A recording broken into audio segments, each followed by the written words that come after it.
Let's speak now to Nabila Ramdani, who's joined us in the studio, a specialist in affairs in this state of the world. Nabila, you knew Saif al-Islam and have met him. He is now in custody. What sort of man is he? Well, very much so. I've met Saif al-Islam on numerous occasions, and I last interviewed him last year when he came to London to actually give a speech at the London School of Economics, where he studied on the future of Libya. I have to say, on a very personal level, he's a very well-mannered man. He's very articulate. He was, on a more political level, he was very much pushed forward as the heir, although on an informal basis. He's clearly someone who was educated in the West. As I said, he completed a PhD at the LSE here in London. He was very much a darling of the West and had a very strong relationship with the UK in particular.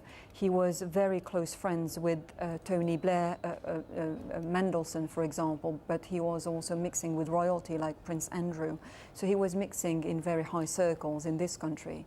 And he was also, dare I say, portraying himself as a reformer, and he was quite instrumental in many reforms that he worked on around his father's regime. For example, he convinced his father to give up his weapons of mass destruction program. He was also instrumental in setting up free media organizations in his own country, interestingly, which his father kept shutting down and which he had to keep relocating from Jordan to London. He was also active in pushing for human rights. He worked on a roadmap for peace in Kashmir. So he was genuinely involved in reforming not only his country, but also had an agenda for the promotion of human rights around the world. But of course, when the real test came in his own country, he made the unfortunate decision to side with the men of violence. And my impression of Saif Gaddafi was that he lived in the shadow of his monstrous father, and he was never able to shake off that shadow. It's an interesting story that you paint. What do you think will be the reaction, though, of people across Tripoli, indeed across Libya, at the news that he is in custody and that the noose is closing on his father? Well, interestingly, prior to the rebellion in Libya, Saif Gaddafi was still very much popular at home. He was seen as the next leader. He was very much popular with the young people. He used to, on a regular basis, make speeches on the Green Square, openly challenging his father's regime, which is a huge deal in Libya.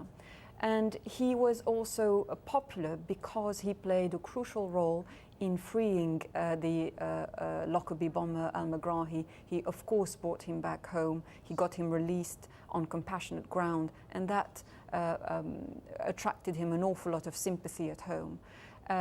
But the moment, as I said, the test of democracy came in his country, he sided with his clan, he stuck with his father, and that was rather unfortunate. Well, everything that we see is to be believed, and that this is the end of Colonel Gaddafi's reign in Libya, what do you think the future holds for the country? I think, unfortunately, I'm quite pessimistic as to the not only immediate future. The immediate challenges will be to ensure security and indeed policing. The rebels have now entered Tripoli. They are about on the verge of winning Tripoli. But Tripoli is also a city which needs holding down. It's a city which has been under Gaddafi's control for 42 years, and he has been shaped by Colonel Gaddafi. So to get in Tripoli and hoist a flag is not enough, and it would be naive to think that the job has been done. On the long term, I think Libya faces the kind of Somalia civil war between various factions. We already seen, and all along the conflict, divisions within not only the various factions, the pro and anti-Gaddafi, of course, but also on the side of the people fighting Gaddafi themselves. And the word Somalia conjures up extraordinary images for many of us. I mean, is that not something of an overreaction, or is that based on the fact that history suggests that when these wars finish, there's goodwill at first and then a slide into chaos? I think it's a fair comparison. When you have a conflict like the one we've seen in Libya, you get all sorts of rivalries, also a desire for revenge. There is hatred between different factions. There's also an awful lot of score settling. And we're already seeing the vying for control of resources, for example.